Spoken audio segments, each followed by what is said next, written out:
नमस्कार, स्वागत है आपका समाज जागरण 24tv.com न्यूज में। यहाँ आपको मिलेगी हर छोटी बड़ी खबर, राजनीतिक हो या धार्मिक, सामाजिक मुद्दों के फैक्ट हो या टेक्नोलॉजी, बिजनेस से लेकर सब कुछ एक ही जगह पर, हर मुद्दे पर सटीक खबरें। ये है आपका खुले सच का साथी समाज जागरण 24tv.com। मैं हूँ शालिनी। देखते रहिए इस चैनल के पब्लिशर श्री KR अरुण की धारदार संपादन कलम से आज की खास खबरें। प्रथम प्रधानमंत्री पंडित नेहरू राजा त्रिभुवन वीर विक्रम शाह का कहा मान लेते तो आज नेपाल भारत का सुख समृद्धि वाला प्रांत होता। नेपाल इन दिनों इंटरनल राजनीतिक कारणों से दुखद स्थिति में सामना कर रहा है। ऐसे समय एक खबर राजनीतिक गलियारों में चर्चा का विषय बनी हुई है कि नेपाल के राजा त्रिभुवन पंडित नेहरू जगह प्रधानमंत्री उस वक्त इंदिरा गांधी होती तो प्रस्ताव मान लेती और नेपाल भारत का हिस्सा होता।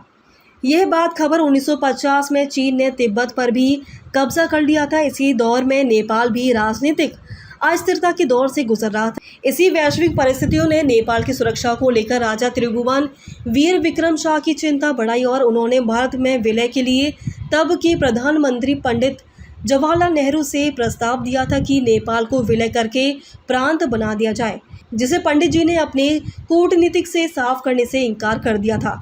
तत्कालीन राष्ट्रपति दिवंगत प्रणब मुखर्जी अपनी लिखी किताब में दर्शाते हैं कि उनकी जगह प्रधानमंत्री इंदिरा गांधी होती तो तुरंत प्रस्ताव मानकर नेपाल का भारत में विलय कर लेती। यहाँ ये बताना ज़रूरी है कि नवंबर 1950 में राजा त्रिभुवन ने भारत में भारतीय दूतावास में शरण ली थी और वे अपने पुत्र और पोते के साथ नई दिल्ली में ही थे।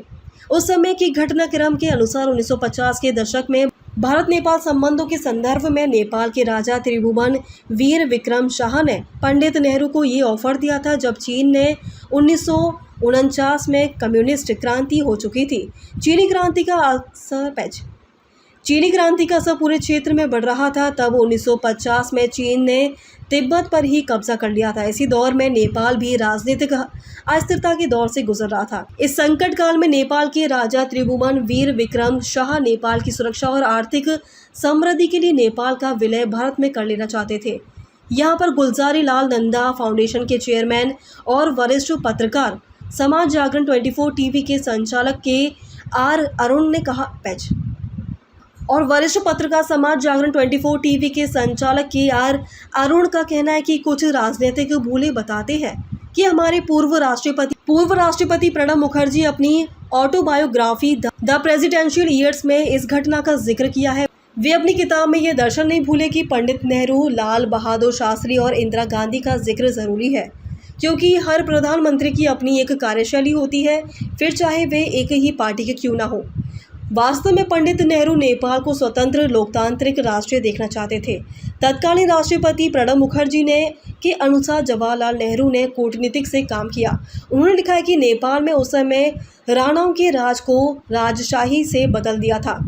नेहरू चाहते थे कि नेपाल में लोकतांत्रिक शासन हो। पूर्व राष्ट्रपति ने इस घटना के बारे में लिखा है कि मद्देनजर यह है कि नेपाल के राजा त्रिभुवन वीर विक्रम शाह ने नेहरू को सुझाव दिया था कि नेपाल को भारत का एक प्रांत बना दिया जाए, लेकिन नेहरू ने यह प्रस्ताव इस आधार पर अस्वीकार कर दिया कि नेपाल एक स्वतंत्र राष्ट्र है और उसे ऐसा ही रहना चाहिए।